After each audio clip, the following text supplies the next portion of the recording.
Well, I think we're going to start a new project, because I think if I sand this car down and prime it, I'm putting the cart before the horse. Okay, when I did this car, I'm trying to think, three summers ago I think it was, when I did the front axle change. Okay, and I moved the axle forward 4 inches because it's an altered wheelbase car. I nipped the bottoms of the fenders.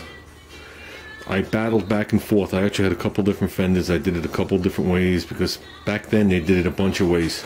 They would take the fender and they'd put a cut here to compensate.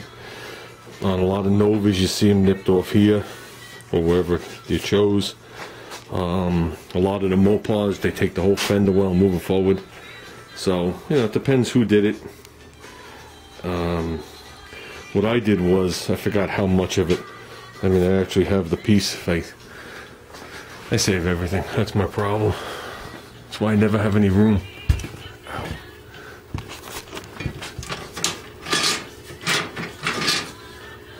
What side would this be for? Yeah, this is actually for this side. I don't know if this might have been a two-piece. The first one I did, I trimmed twice. But right there, I removed that much of the fender off. Okay, so my wheels would clear. I think what I'm going to do is I want to go back to, because I have this fender here. This is a 64, 65 fender. It's actually a mint fender. That's just surface rust you see on it. Even down here, there's nothing. That right there is actually a molding hole. It's solid as a rock on the back. The areas they rust is down there. They rust on the top of the fender, which is one solid as a rock, because they end the fender well here. And that's really about it. And these fenders, the lips don't rot out or nothing. And from looking on the back side, there's no Bondo on the fender that I could find. What I'd like to do is move this wheel well forward 4 inches. And that's actually, I've seen people cut it here and move the front 4 inches forward, and I think it looks totally stupid.